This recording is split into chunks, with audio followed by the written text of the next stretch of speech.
Pronto, liberado. Gravação liberada. Pessoal, bom dia. Nossa aula de Física 1, nós veremos os movimentos circulares. Tanto os movimentos circular uniforme, que é o que mais aparece na prova, e vamos conhecer o movimento circular uniformemente variado. Certo? Mas para isso, né, a gente vai precisar fazer em alguns conceitos, uma certa revisão da cinemática vetorial. Tá? Eu não vou tratar hoje da revisão de vetores, porque vetor é uma disciplina que todo mundo precisa saber, porque vai ser muito usado em leis de Newton, em estática, né, em lançamento oblíquo, em decomposição de movimentos. Então, são 4 assuntos que dos 4, pelo menos 3 vão aparecer no Enem, que vetor é importante. Então, o aluno que chegar na prova de qualquer vestibular sem saber vetor, ele vai ter dificuldade em pelo menos 3 questões. E o vetor é o começo da questão, então você não consegue nem partir, certo? Então, dentro do movimento circular, o primeiro conceito que a gente vai aprender é o conceito de deslocamento angular. Eu queria dizer a vocês, se vocês aprenderem lá na cinemática escalar, o conceito de deslocamento, que era exatamente o quê? A diferença entre a posição ocupada pelo corpo no instante 1, menos a posição ocupada pelo corpo no tempo anterior. A sigla delta significa variação. Então, variação é a diferença entre duas situações. Então, aqui eu estou calculando esse pedacinho aqui, ó. Esse pedaço aqui, ó.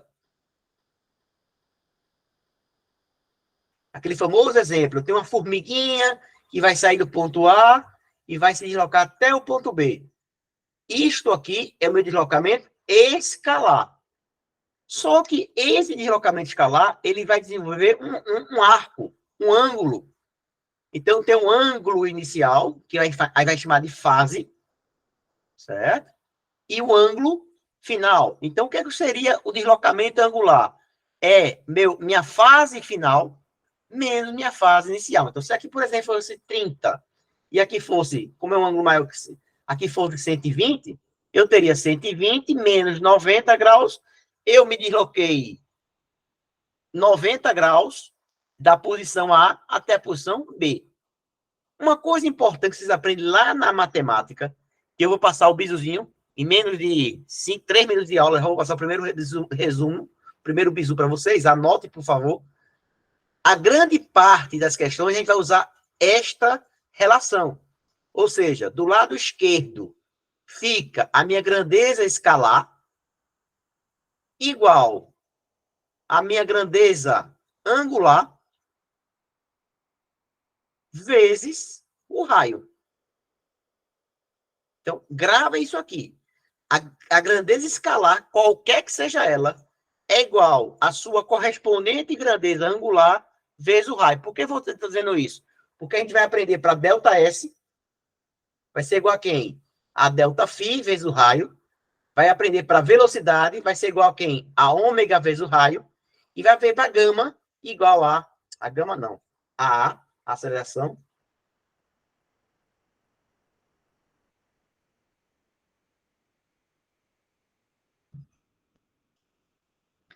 Provavelmente. Por quê? Porque você vai calcular, a gente vai fazer algumas questões hoje, você vai calcular essa grandeza na escalar, que é mais fácil calcular do que trabalhar com ângulo, e você converte ela para a grandeza angular.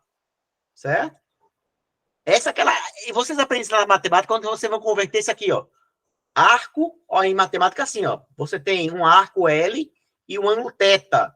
E aqui tem um raio L, isso é matemática, lembra lá? L igual a θ vezes o raio. Vocês aprendem isso lá na matemática. Essa conversão. Eu estou pegando uma coisa que vocês viram lá na matemática e estou jogando aqui em física esse bizuzinho. Então, o A é igual ao gama vezes o raio.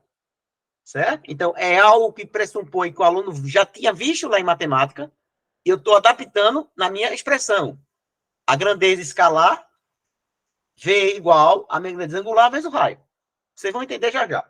Tá certo? Vamos devagar para a gente não ficar aperreado antes de começar.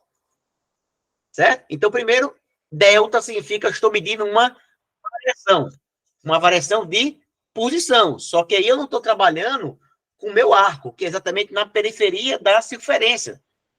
Lembrando que uma volta completa na circunferência é calculada como 2πr, lá a matemática de novo, que é o perímetro.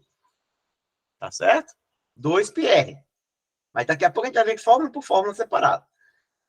Então, o que é velocidade? Vê só, se você já aprendeu que velocidade é igual, a primeira forma que vocês aprendem em física, velocidade é ΔS sobre ΔT.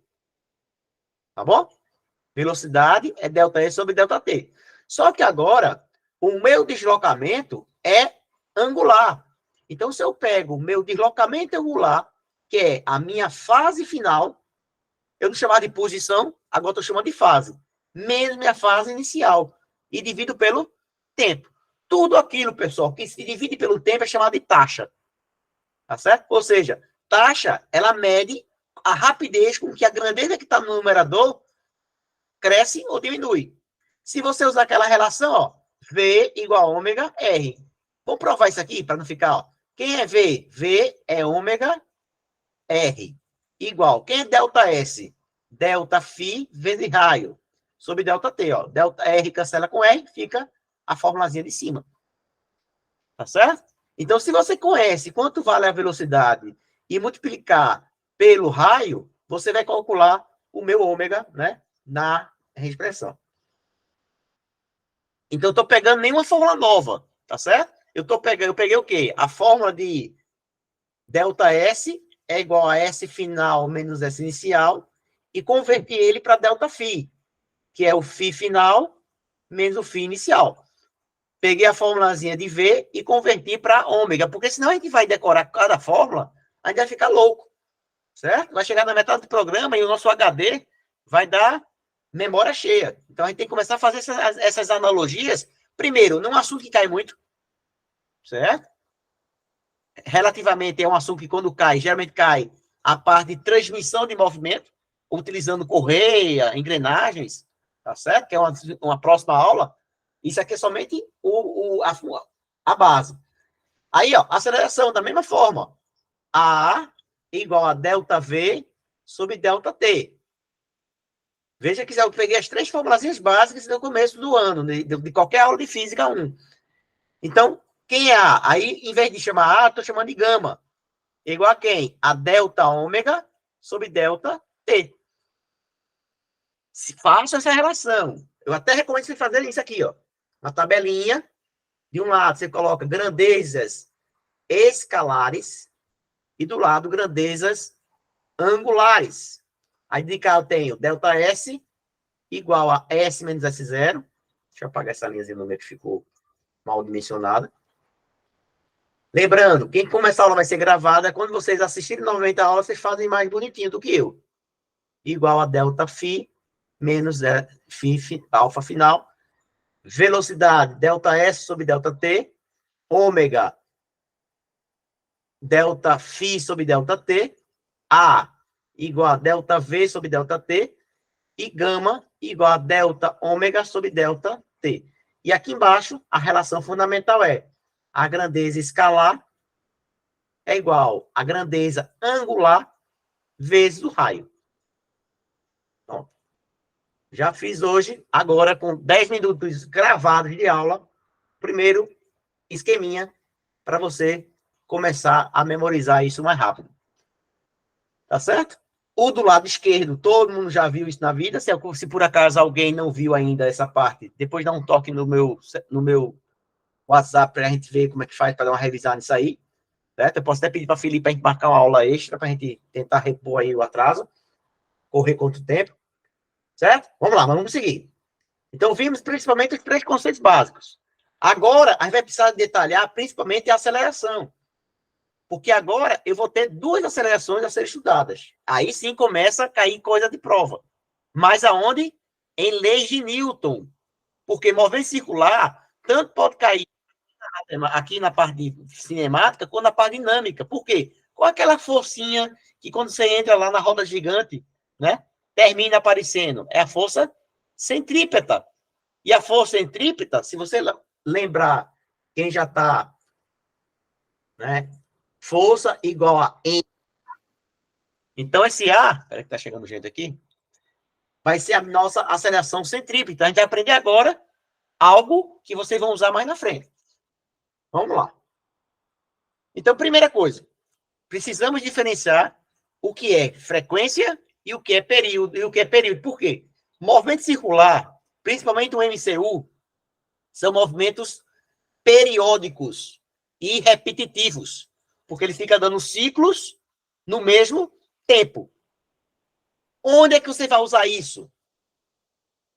MHS, movimento harmônico simples, que é um assunto terrível para a maioria dos alunos, certo? Mas você vai trabalhar, né, MHS como se fosse um MCU. Então, entenda MCU. É gravada, Juliano. Assim que o link estiver disponível, eu boto lá para a Bruna, e Bruna disponibiliza lá no grupo, no Classroom, tá? Então, visitem lá sempre o Classroom, que vai ter sempre material para vocês. Certo? Então, se vocês entenderem MCU, que é simples, eu não estou nem pedindo para você entender MCUV. Certo? Se você entender o MCU, você vai conseguir superar a MHS sem precisar daquelas fórmulas monstruosas que envolvem seno e cosseno. Então, deem uma chance aqui para tentar abrir a cabeça de vocês.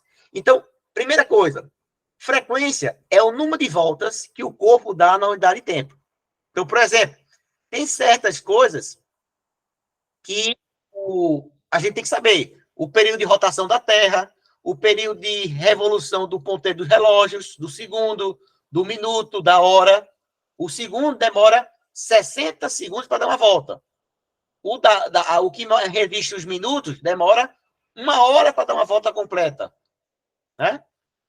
E o das horas demora 24 horas para dar a volta completa. 12 horas, na verdade, né? 12 horas para dar uma volta completa. Então, as relações que eu tenho, o que é? Aí, se eu sei que V é igual a delta S sobre delta T, se eu trato, decora isso, se eu estou tratando de um movimento periódico, eu posso trabalhar em ciclos ou voltas, da forma que você quiser calcular. Geralmente a gente fala voltas porque movimento circular é giratório, mas é ciclo, porque ciclos eu posso fazer o quê? Um pêndulo. O pêndulo vai e volta, é um movimento periódico. Então, o que acontece? Quanto é que um ciclo anda numa volta completa? 2πr. Qual é o tempo que leva para dar uma volta chamada de período? Olha a formulazinha aqui, ó. 2πr sobre t. Não, pessoal, mas ele não deu assim. Mas lembra que a velocidade angular é a grandeza escalar vezes o raio. Né? Se você multiplicar, você vai encontrar 2πt. Se você for tentar decorar os dois lados, V e ômega, vai dar problema. Decora somente um lado e usa a relação. V igual a ômega R. Se você jogar aqui na forma, ficaria ômega R igual a 2πrt. R cancela com T, aqui, chega na fórmula. Não inventa de decorar os dois lados da tabela. Esses dois lados aqui, ó. Não inventa de decorar. Decora um e decora a relação. Porque com a relação, você chega na outra. Como a da esquerda, a maioria das pessoas tem sempre na cabeça, multiplica pelo raio que chega na grandeza angular.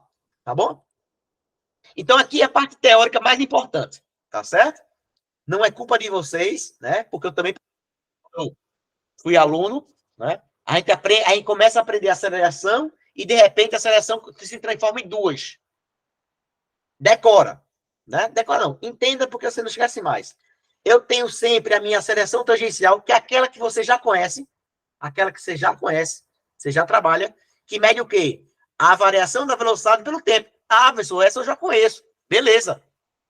Então, qual é a função da aceleração tangencial? Ela é que, na verdade, não é ela que provoca. Quem provoca a variação de velocidade é a força. Tá certo? Mas o que é que eu tenho aqui? Eu tenho que a minha aceleração tangencial, ela está relacionada quando alterar o valor da velocidade. Então, a minha aceleração vetorial, a minha tangencial, ela pode estar a favor da velocidade, então tem um movimento, olha aí, ó, movimento acelerado, e ela pode estar contrário ao movimento, ele pode ser retardado. Então, vê só, o movimento acelerado, ele tem que VA, T e V tem o mesmo sinal, se for matemática, ou o mesmo sentido, se for física. Ou seja, a minha velocidade, ela aumenta. Já no movimento retardado, V e A têm sinais opostos ou sentido oposto. Sentido oposto. Então, quando você vai classificar o movimento, se A e V estiverem no mesmo sentido, você diz que o movimento ele é acelerado. Se ele é retardado, sabe onde você vai usar essa coisinha idiota que eu estou passando para vocês? Newton. Lá em Leis de Newton, nós temos um capítulo de elevadores. Elevadores. Alguém já estudou esse assunto? Que eu tenho 6 casos a decorar. Quando o elevador sobe acelerando, quando o elevador sobe freando, quando o elevador desce retardado, certo? Então, se você entender isso aí, certo? Vai ajudar você a saber quando é normal, que é o peso aparente, é maior, igual ou menor do que o peso real do objeto. Sempre se dá decorando o caso. Entenda essa parte inicial que você consegue jogar isso para vários assuntos da física. Beleza? Então, já vimos a primeira, a aceleração, que ela é... Por que ela recebe esse nome? Porque ela é tangente à trajetória. Tá certo? Então, ela mede o quê? Alteração da velocidade. Então, se sua velocidade alterar, existe aceleração tangencial. Se a minha velocidade permanecer constante, até igual a zero. Vou ter que passar para vocês resumindo já já. Já a centrípeta é aquela aceleração que aponta para o centro de curvatura, para o centro. Por isso que tem o nome centrípeta, que vem de centro. Tá certo? Então, em todo e qualquer movimento circular, sempre existirá aceleração centrípeta. Já no MRU, a minha trajetória é reta, então lá, ó, eu tenho aceleração tangencial igual a zero, por quê? Porque a velocidade permanece constante e a centrípeta também é igual a zero. Já no MCU, que é a linha de hoje, a aceleração tangencial é zero, mas a centrípeta é diferente de zero. E como eu calculo isso? É só pegar a velocidade do corpo ao quadrado e dividir pelo raio. Não vou fazer essa demonstração, tá? Mas como é uma coisa, um conceito que cai muito em prova, quando não cai assim, ó. Força centrípeta é igual a mv ao quadrado sobre o raio. O que é isso aqui? Isso aqui é aceleração centrípeta. Então, a força centrípeta é igual a massa vezes o ACP. Como isso aqui cai muito em prova, muito mesmo em prova, tá? Então, é aquela forma que tem que decorar. Tá certo? Ah, versões, se for calcular na grandeza, em função de grandeza angular. Aí só pegar aqui, ó. ACP igual. Quem é V? V é ômega R elevado ao quadrado sobre R. Aí, ó. ACP vai ser igual a quem? Ômega ao quadrado vezes o raio ao quadrado sobre R. R vai embora. ACP, ômega ao quadrado vezes o raio. Pronto, aqui foi a fórmula. Precisa decorar as duas? Não. Decora sempre uma e a relação. Certo? Porque se a gente for decorar tudo na física, a gente não vai conseguir decorar e vai tentar... não vai conseguir desfazer outras questões envolvendo a complexidade um pouco superior. Beber água aqui que a garganta está incomodando. Então, pessoal, se eu tenho duas grandezas, eu tenho que calcular a grandeza resultante. Como sempre, pessoal, a minha aceleração centrípeta forma um ângulo de 90 graus, porque ela é radial. Ela forma 100 graus com a tangente. Então, você vai aplicar aí que a minha aceleração resultante é a soma, só que essa soma é a soma vetorial, tá certo? Ou A hipotenusa do triângulo. Ó, Pitágoras. Quadrado da hipotenusa é igual a soma dos quadrados dos seus catetos. Tá certo? Então, isso aqui você vai usar muito aonde? Toda vez que você tiver um corpo sofrendo mais de uma grandeza vetorial, você é obrigado a calcular a grandeza resultante. Tá certo? Então, se ele fala, calcule a aceleração do corpo, ele quer a resultante. Ele vai dizer se vai ter a T, se vai ter a CP, e aí você calcula a grandeza resultante. Certo? Aí, ó, dentro do movimento circular uniforme, o que acontece? A palavra movimento lembra deslocamento. Deslocamento. E deslocamento está relacionado à velocidade. Então, o que é um MCU? É um movimento circular onde a minha velocidade ela é uniforme. Então, lembra que o movimento ECU ele é periódico, né? E tem módulo de V constante. Por isso que é periódico. Aí alguém quer que o cara decora. Pessoal, eu aprendi que quando o V é constante, o A é igual a zero. Verdadeiro? Falso. Quem é zero? O A tangencial que é zero.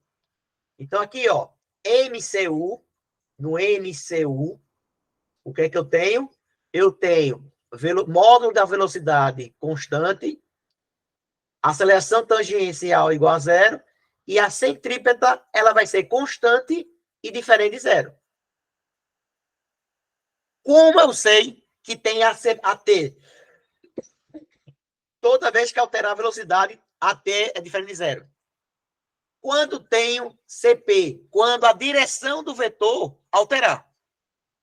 Certo? Então, você sempre olha.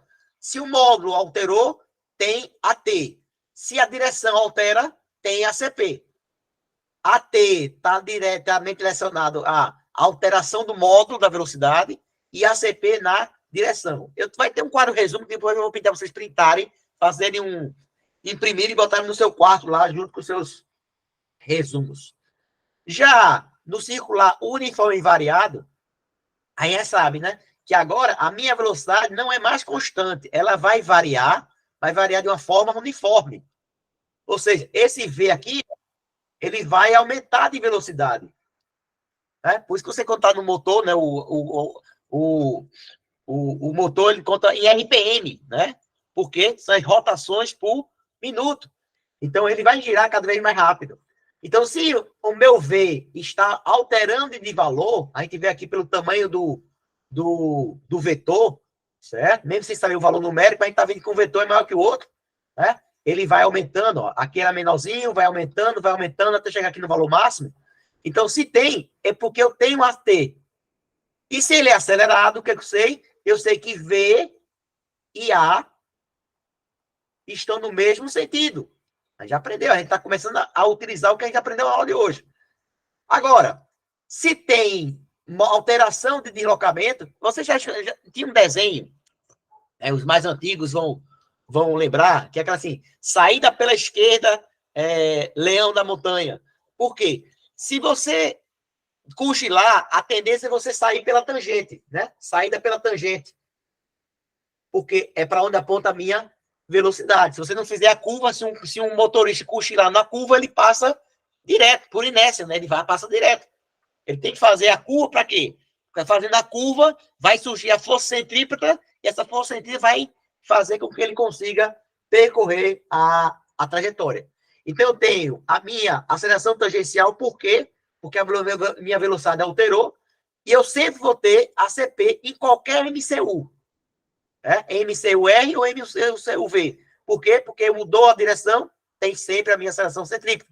O que é que eu faço? Eu tenho que calcular a aceleração resultante. Já no retardado, é o contrário. A minha velocidade vai diminuindo.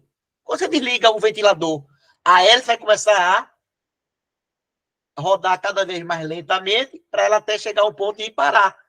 Então, enquanto ela estiver em rotação, eu tenho tanto a minha aceleração contrária ao movimento, porque é retardado, então vou ter sempre a minha aceleração centrípeta enquanto tiver a rotação, até chegar ao ponto em questão.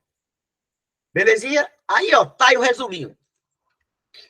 Todo o resumo de cinemática e cinemática vetorial você encontra nesse resuminho aí.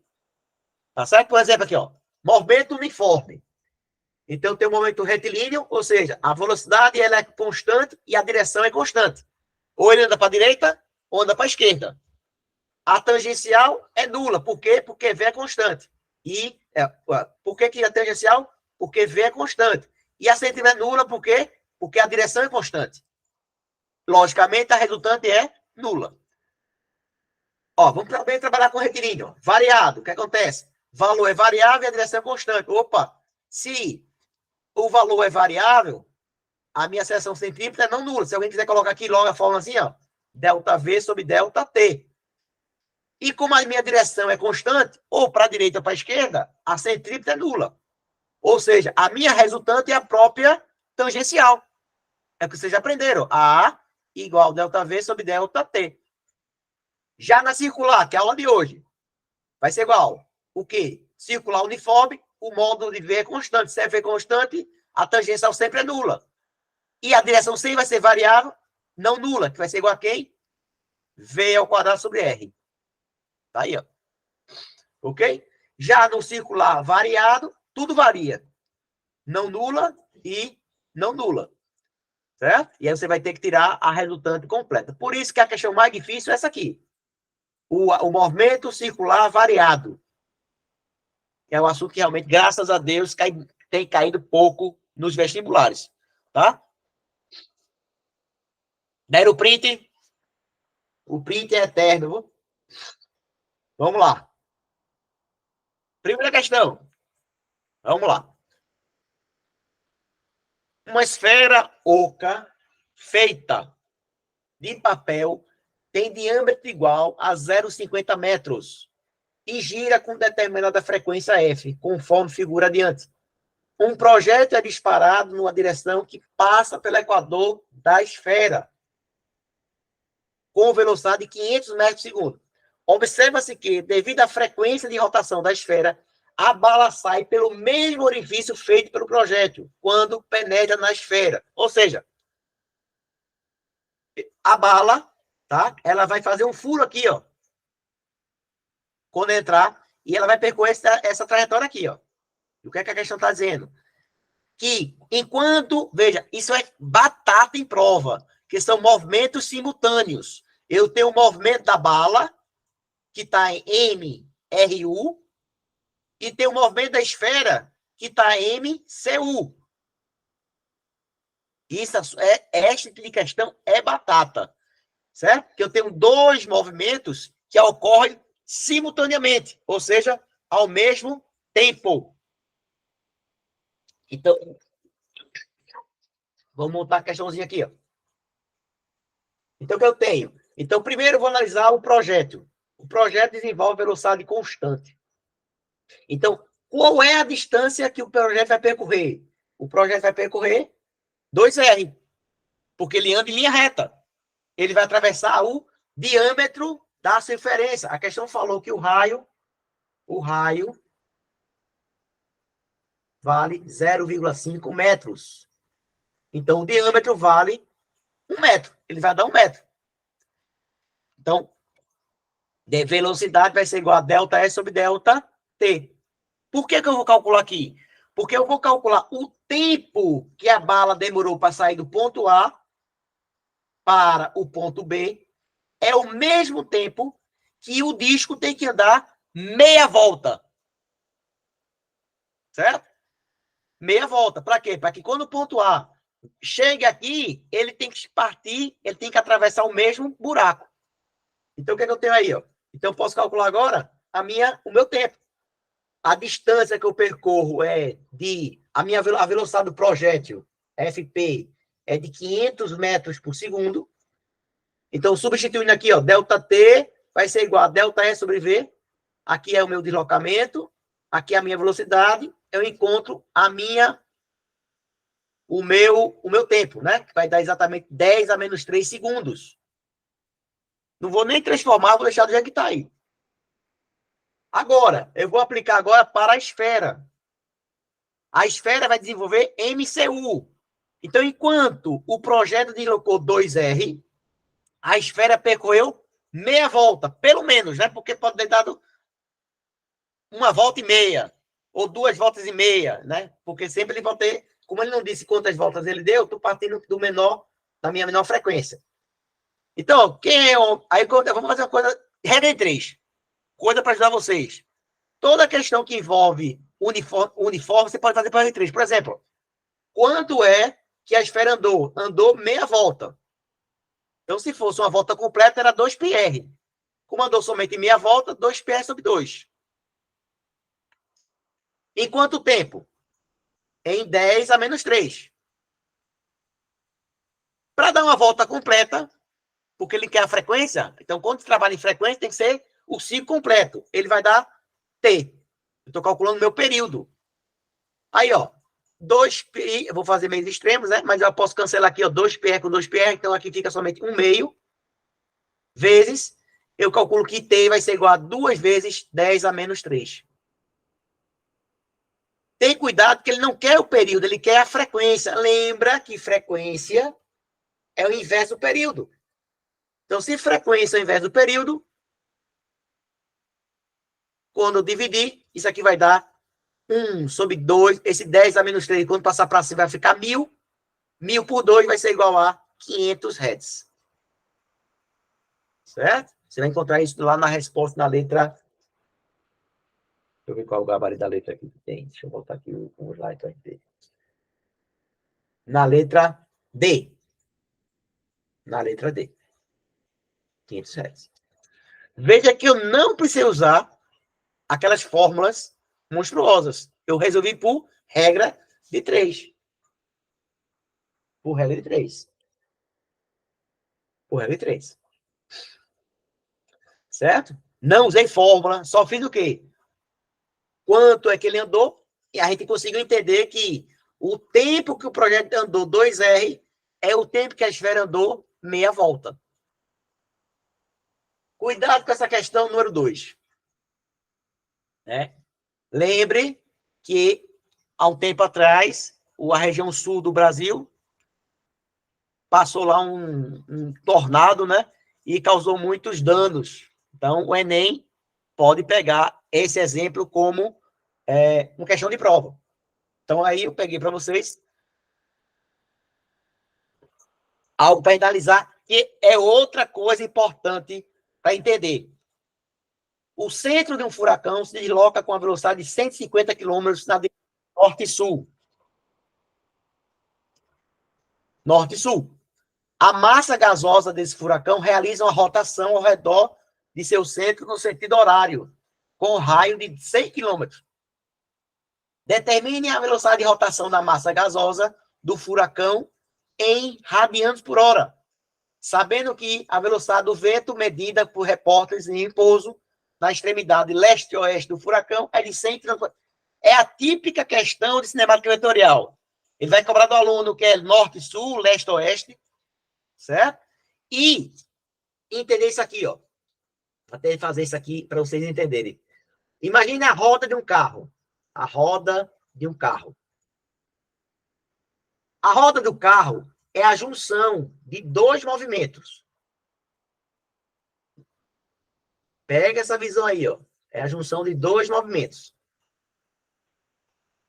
O carro, ele sofre ação, um movimento de translação,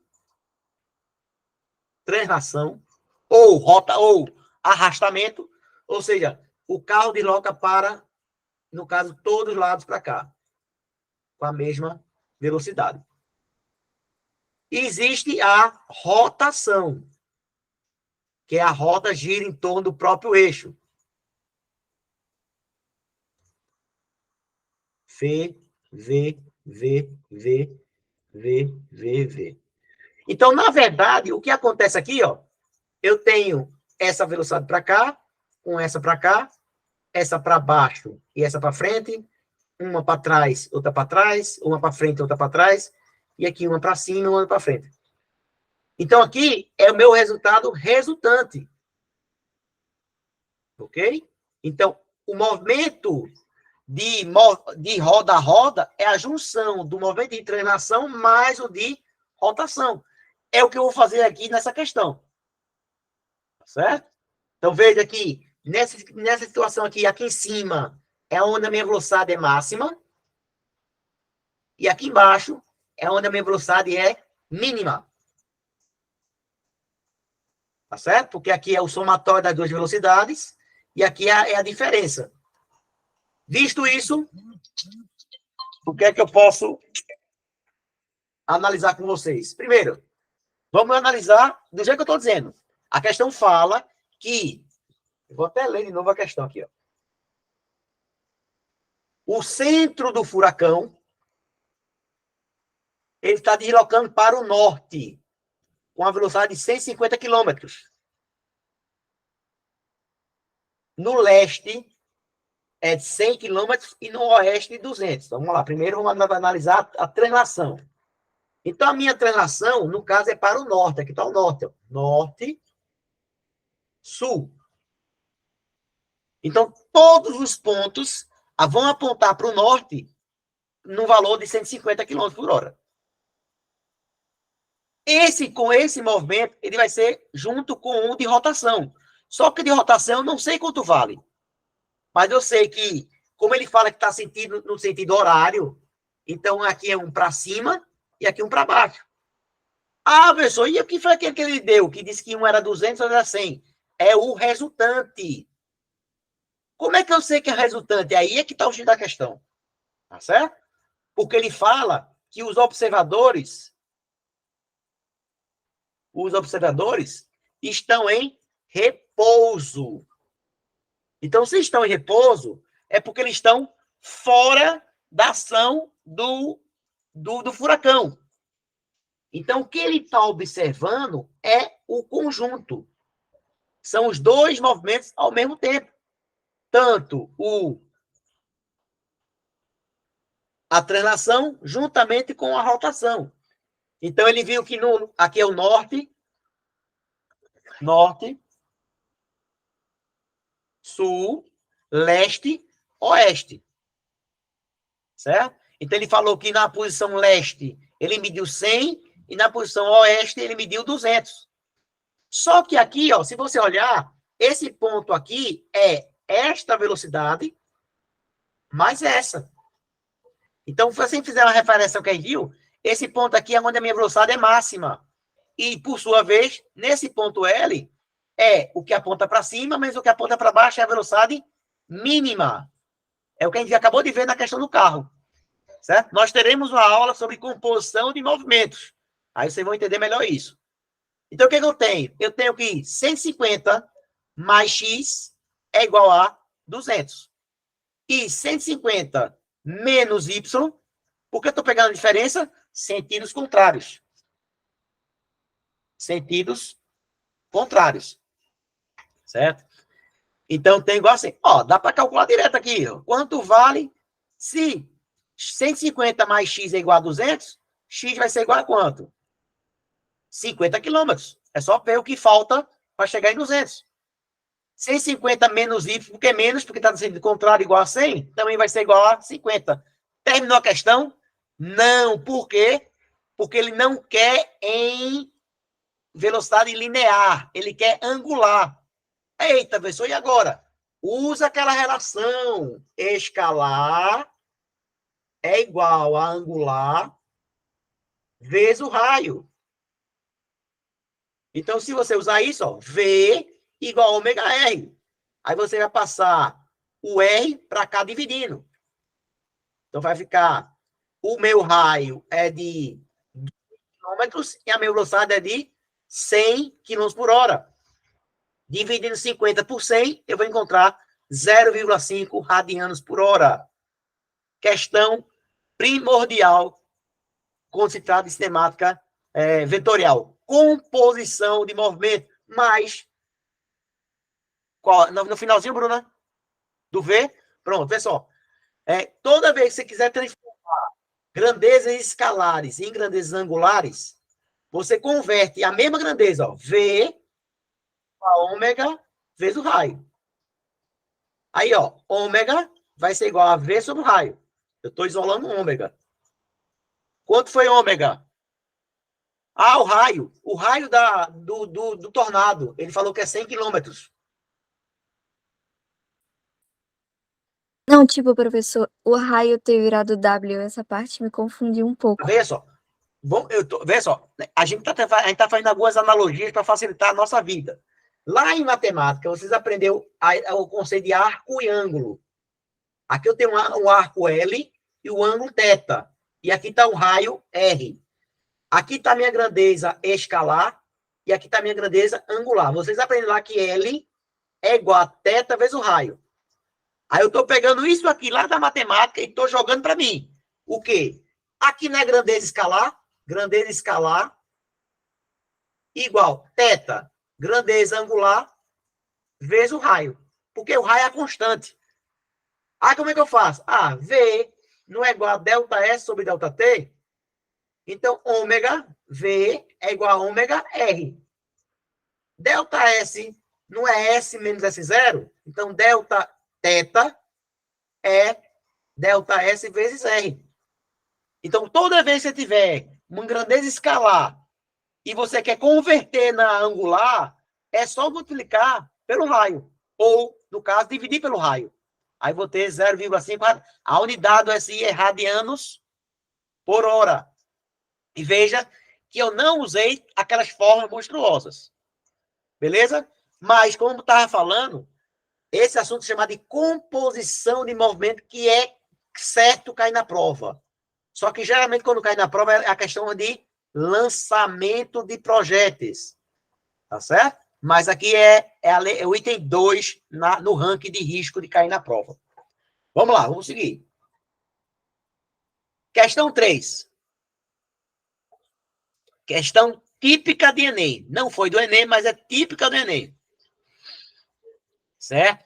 De lá. A Estação Espacial Internacional mantém atualmente em uma órbita circular em torno da Terra, de tal forma que permanece sempre em um plano horizontal e há uma direção fixa no espaço. Esse plano é como se fosse o satélite está parado em relação à Terra. Certo? Esse plano contém o centro da Terra e faz um ângulo de 40 graus com o eixo de rotação da Terra. A gente sabe que devido ao núcleo, né, magnético da Terra, a Terra é um pouco distorcida.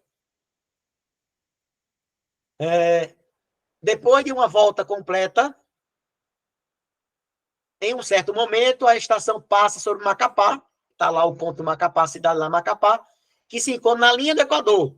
Depois de uma volta completa em sua órbita, a estação passará novamente sobre o Equador. Ele vai passar no mesmo ponto enquanto, ou seja, eles vão ter o mesmo tempo. Enquanto ele vai andar uma volta completa, eu tenho que saber quanto é que a Terra vai andar. Certo? Vamos lá, vou montar aqui. Então, veja só o seguinte. Então, vamos fazer a maneira mais fácil que eu tenho para fazer. Por regra de 3. O que acontece? Quanto é que a Terra gira em 24 horas? Ela anda 360 graus. Beleza? Qual é o período? Porque, na verdade, assim, se ele está parado em relação à Terra, é porque ele é um satélite geoestacionário. Ele tem o mesmo período, o tempo que o satélite andou é o tempo que a Terra vai andar. Certo? Então, eu tenho que saber quanto é que a Terra vai andar em 90 minutos.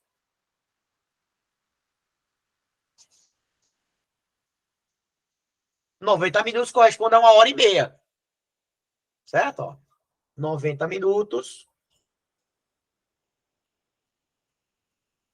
igual a 60 mais 30. Aqui é 1 hora, aqui é 1h30. Ele vai andar quanto? θ. Então, eu quero saber quanto é que a Terra vai andar enquanto o satélite vai dar uma volta completa, quanto é que a Terra vai girar. Porque a gente sabe que a Terra leva 24 horas para dar uma volta completa. O satélite só leva 90 minutos. Certo? Então, fazendo meios extremos, né? Aquela famosa multiplicação cruz-credo, certo? Você vai ter que 24 θ igual a 360 vezes 1,5. Fazendo essa continha, a gente vai encontrar que θ é igual a 22,5 graus. Ok? E agora? Aí eu quero saber quanto é que a Terra vai andar nesse tempo.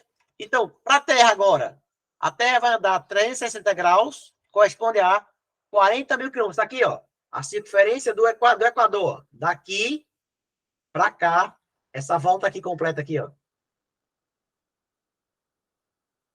Certo? Uma volta completa, são 360 graus, que aqui não é um raio, tá? E nem um diâmetro, é a circunferência. Tem que ter cuidado com essa casquinha de banana. Certo? Quanto é que a Terra andou? Ela girou apenas 22,5.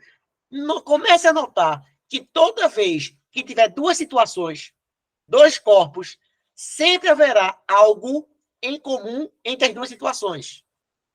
Aí você vai aplicar num corpo para calcular aquilo que é comum e jogar no segundo corpo para calcular o que se pede. A maioria das questões da prova de física, as mais de nível médio, a gente faz assim. Tem duas situações, você identifica aquela grandeza que é comum aos dois, certo? E joga na segunda parte da questão. Então, calculando a distância que a Terra anda, novamente, cruz credo, né? E aí você multiplicando em cruz, 360D igual a 22,5 vezes 40 mil. Fazendo essa continha, nós vamos encontrar que é 900 mil sobre 360, vamos encontrar 2.500 quilômetros. Enquanto o meu... Porque o satélite andou essa distância aqui, ó. Ele girou essa parte aqui, ó. Tá certo? Só que como não teve essa distância aqui, eu tenho que calcular o ângulo, que ele foi exatamente 22,5, o que tem em comum em relação à Terra. Então, teria como resposta 2.500 quilômetros. Veja que quando a gente está tratando de MCU, a maioria das questões resolve até por regra de 3. Certo? Por quê? Porque você consegue visualizar que é um movimento periódico. Então, você faz para um ciclo, você faz para vários. MCU, sim. MCU, você pode fazer regra de 3. Todo problema periódico, repetitivo e periódico, você pode fazer por regra de 3. Como você faz? Para um ciclo. Você faz uma volta, ele gasta 2 segundos, para 2 voltas vai ser 4. Tá certo? É a regra de 3. Beleza? Acho que tem mais uma questão de brincar aqui. Pronto. Essa é outra típica de Enem, pessoal. Tá certo? Por quê? Vai cobrar de vocês algo do dia a dia. Olha lá. Considere um relógio de pulso em que o ponteiro dos segundos tem um comprimento RS 7 milímetros, que é o comprimento do ponteiro, e o ponteiro dos minutos, que tem um comprimento de 5 milímetros. Ambos medidos a partir do centro central, do eixo central do relógio. Sejam VS, a velocidade da extremidade do ponteiro dos segundos, e VM, a velocidade do ponteiro dos minutos. Ele quer a razão. Então, vamos lá. O que, é que eu tenho? Ó, V para ficar bem simples. V é igual a delta S sobre delta T. Essa fórmula todo mundo vê. Ele quer a divisão. Exatamente. Tá certo? Mas, eu sei que V é o quê?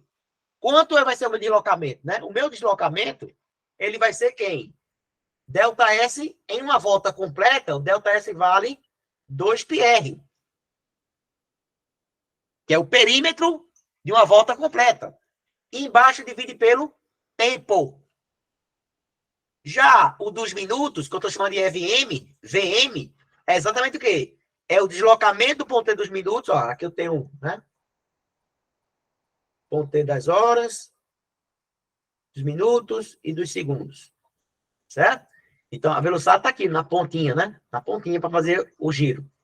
Então, acontece. O que é que ele pediu? Ele quer a divisão. Ele quer velocidade VS, que é essa aqui, ó. Dividido por essa aqui. Como é que eu divido duas frações? Eu repito a primeira e multiplico pelo inverso da segunda. Ok? Aí aqui, ó, eu já posso aqui, ó, cancelar 2π com 2π, ó, não vai precisar nem usar 3,14, tá certo? Antes de fazer as contas, simplifica, para não estar fazendo conta desnecessária. Então, como é que eu faço para calcular a divisão? Repita a primeira fração, que é essa aqui que ficou, vezes o inverso de baixo. E agora, pessoal, eu tenho tudo. Ele disse que o raio dos segundos, que é o meio do ponteiro, é de 5 milímetros. O raio dos minutos é de 7 milímetros. E agora? E o período? Ah, o período é contigo. Quanto tempo o ponteiro dos segundos leva para dar uma volta completa? Então, o período dos segundos, aí você tem que saber, é 60 segundos. Se você levar um relógio para a prova, você vai ficar só olhar, esperar, dar uma volta completa e ver quanto tempo marca. E dos minutos? São 60 minutos. Dá até para você esperar dar uma volta completa. Só não vai dar se fosse a questão das horas, né? Porque aí ultrapassa o tempo da prova. Então, período dos minutos, TM igual a 60 minutos. Vamos lá. Substituindo, vai ter... pessoa, e não precisa transformar, não? Não, por quê? Porque aqui está em milímetros e aqui está em milímetros. Vai cortar, ó. Não precisa nem transformar. O que precisa ter é que as duas grandezas estejam na mesma unidade. Por exemplo, aqui está em milímetro e milímetro, ok. Aqui está em segundos e aqui também está em segundos. Por quê? 1 minuto, veja quantas regras não faz as questões. Ó. 1 minuto corresponde a 60 segundos, 60 minutos corresponde a x. X igual a 3.600 segundos. Então, se tem um assunto de matemática que todo mundo tem que saber, regra de 3. Simples, prioritariamente. Então, faz essa continha. Simplificando aqui, ó. 3.600 por 60 vai dar 600. Não, vai dar 60, na verdade. Aqui. Aí, 60 vezes dividido por 5, né? Isso aqui eu vou encontrar que a razão vai ser igual a 84. Ou seja, a velocidade do ponteiro dos segundos é 84 vezes maior do que a velocidade dos ponteiros dos minutos.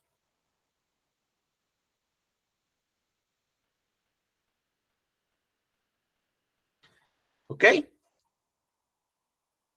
Vou só conferir essa continha aqui que eu fiz aqui. Abri a calculadora aqui rapidinho.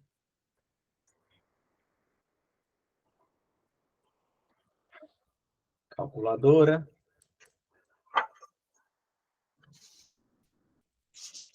E aí, pessoal, rapidinho. 7 vezes 3.600 daria 25.200. Dividido por 5, 5.040, dividido por 60, vai dar 84. Bateu, tá certo? 84 vezes maior. Então, veja, quando ele pede razão, alguém já falou no chat, é divisão. Você vai dividir uma grandeza pela outra. Certo? E quando você vai dividir, não tenha vergonha de fazer isso. Vergonha é você errar a questão. Circula a fração que está no numerador e circula a fração que está no denominador. Repete a primeira e multiplica pelo inverso de baixo. Certo? Um grande erro dos alunos é na hora de fazer essa multiplicação, essa divisão aqui, ele se atrapalha. Não consegue conectar o que é para inverter e o que é para manter. Certo? E, ó, simplifica antes de fazer a conta, para dar uma conta bem menor. Então, veja, eu parti de uma equação que todo mundo já conhecia, e como eu sei que é um movimento periódico, eu faço para uma volta. E o tempo para dar uma volta é chamado de período. Então, teoricamente, aí não usou nenhuma fórmula nova. Apenas eu converti o quê? Para ciclos, para uma volta. Então, movimentos circular uniforme são movimentos repetitivos e que acontecem em ciclos, né? Em movimento periódico, né? Ele é periódico e ele é repetitivo. Que é a mesma coisa do MHS. Só que aí lá, ele recebe esse nome porque as equações horárias lá tem seno e cosseno, que são as funções harmônicas. Mas não vamos tirar o sono de ninguém na primeira aula. Pessoal, por hoje, o que a gente tinha para ver era isso aí. Acho que amanhã, segunda-feira, filho, sai a programação da semana 4, tá certo? E a gente vai se encontrar numa próxima oportunidade para a gente dar seguimento. Então, realize os exercícios que estão lá disponíveis lá na plataforma. As dúvidas, eu não sei se isso aí tem monitoria, certo? Mas aí, qualquer dúvida que apareça, manda para o meu privado, para o meu WhatsApp, né? Depois eu estou lá no grupo e estou à disposição. Tá? Queria agradecer a todo mundo. Bom sábado. Né? Aproveita aí a semana inteira para treinar. Tá? Vou cancelar aqui a gravação. Assim que ela estiver disponível, eu passo aí para a coordenação.